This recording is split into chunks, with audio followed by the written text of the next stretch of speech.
Welcome back, adventurers, to Reading Skyrim, in which we read all the books of Skyrim as collected by Talvin Teelteller. Today I want to read Vernaccus and Bourlor by Tawi de Romeo. Halkett walked into the king's ham that Lorda's evening, his face clouded with sadness. While he ordered a mug of grief, his maids Garas and Xiomara joined him with moderately sincere concern. "What's wrong with you, Halkett?" asked Xiomara. "You're later than usual, and there's a certain air of tragedy you've dragged in with you. Have you lost money, or a nearest and dearest?" "I haven't lost any money," Halkett grimaced, "but I've just received word from my nephew that my cousin Alioch has died."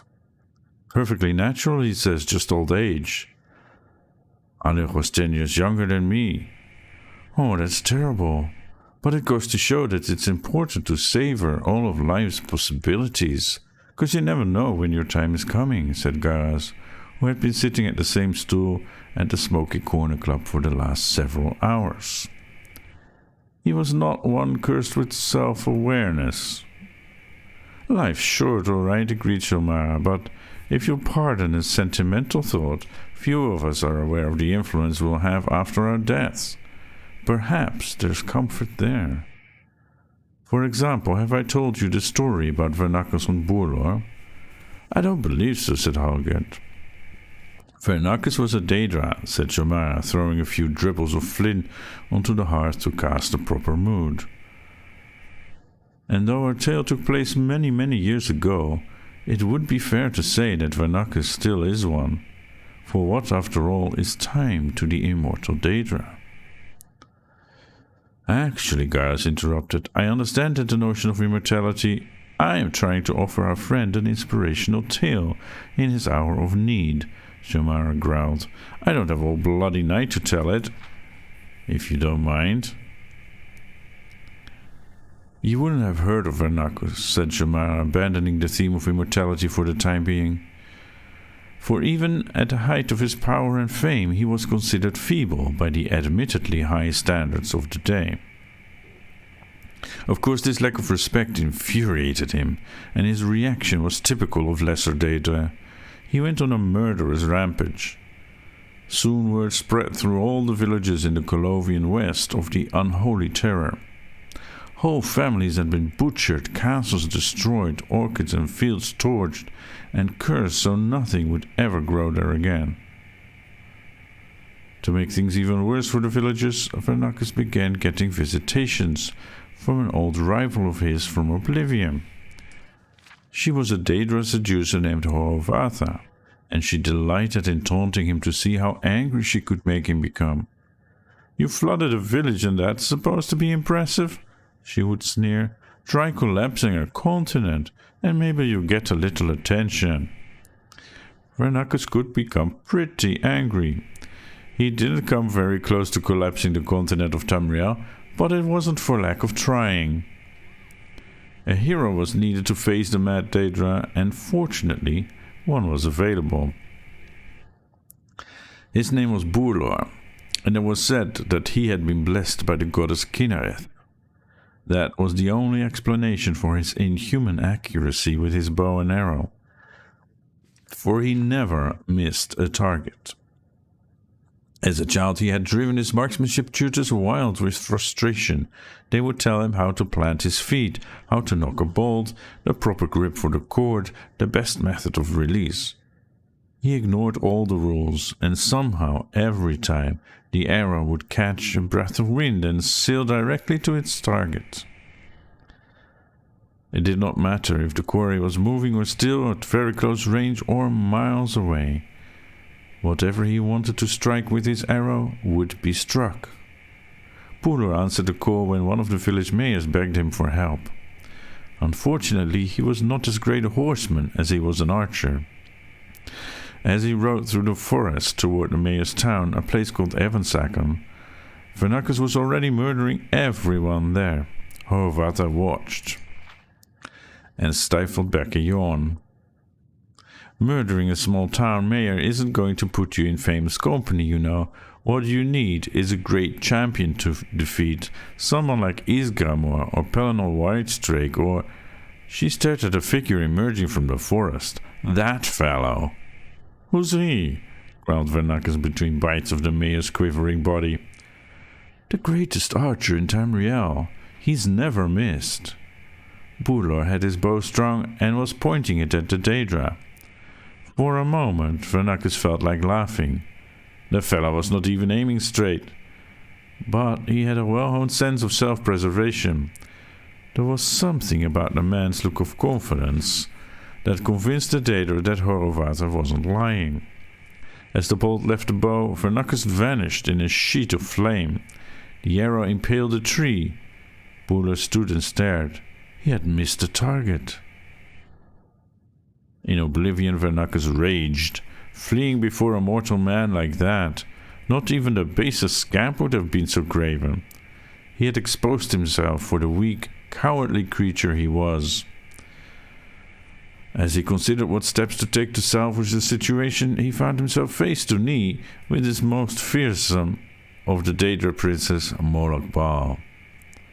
I never thought anything much of you, Vernaccus, the giant boomed, but you have more than proven your worth. You have shown the creatures of Mundus that the Daedra are more powerful than the blessings of the gods. The other denizens of Oblivion quickly agreed, as they always did, with the view of Morlock. The Daedra are, after all, always very sensitive about their various defeats at the hands of mortal champions. Vernaccus was proclaimed the elusive beast, the unpursuable one, he who cannot be touched, the bane of Kinnereth. Shrines devoted to him began to be built in remote corners of Morrowind and Skyrim. Bourlor, meanwhile, now found flawed, was never again called to rescue a village. He was so heartbroken over his failure to strike his target that he became a hermit and never restrung his bow again. Some months later he died, unmourned and unremembered. Is this really the tale you thought would cheer me? Asked Halgit incredulously. I've heard the King of Worms told more inspirational stories. Wait, smiled Xiomara, I'm not finished yet. For a year's time, Vernaccus was content to watch his legend grow and his fledgling worship spread from his home in Oblivion. He was, in addition to being cowardly and inclined towards murderous rages, also a very lazy creature. His worshippers told tales of their master avoiding the bolts of 1,000 archers, of moving through oceans without getting wet, and other feats of avoidance that he would rather not have to demonstrate in person. The real story of his ignominious retreat from Bourlor was thankfully forgotten. The bad news, when it came, was delivered to him with some relish by Horovatar. He had delighted in her jealousy at his growing reputation, so it was with a cruel smile she told him, Your shrines are being assaulted. Who dares? He roared. Everyone who passes them in the wilderness feels the need to throw a stone, Horovatar purred. You can hardly blame them. After all, they represent he who cannot be touched. How could anyone be expected to resist such a target? Vernaccus peered through the veil into the world of Mundus and saw that it was true. One of his shrines in Colovian West Country was surrounded by a large platoon of mercenary soldiers who delighted in pelting it with rocks. His worshippers huddled inside, praying for a miracle. In an instant he appeared before the mercenaries, and his rage was terrifying to behold. They fled into the woods before he even had a chance to murder one of them. His worshippers threw open the wooden door to the shrine and dropped to their knees in joy and fear. His anger melted. Then a stone struck him, then another. He turned to face his assailants, but the air was suddenly filled with rocks. Vernaccus could not see them, but he heard mercenaries in the woods laugh. It's not even trying to move out of the way. It's impossible not to hit him, guffawed another. With a roar of humiliation, the Daedra bounded into the shrine, chased by the onslaught. One of the stones knocked the door closed behind him, striking him in the back. His face broke, anger and embarrassment disappearing, replaced by pain. He turned shaking to his worshippers who huddled in the shadows of the shrine, their faith shattered. "Where did you get the wood to build his shrine?" Vernaccus groaned. "Mostly from a copse of trees near the village of Avansaken," his high priest shrugged. Vernaccus nodded. He dropped forward, revealing the deep wound in his back. A rusted arrowhead buried in a hole in the wood of the door had jolted loose in the assault and impaled him. The Daedra vanished in a whirlwind of dust. The shrines were abandoned shortly thereafter, though Vernaccus did have a brief resurgence as the patron spirit of limitations and impotence, before fading from memory altogether. The legend of Bourlor himself never became very well known either, but there are still some who tell the tale, like myself, and we have the advantage of knowing what the great archer himself didn't know on his deathbed. His final arrow found his target after all. What a fascinating story.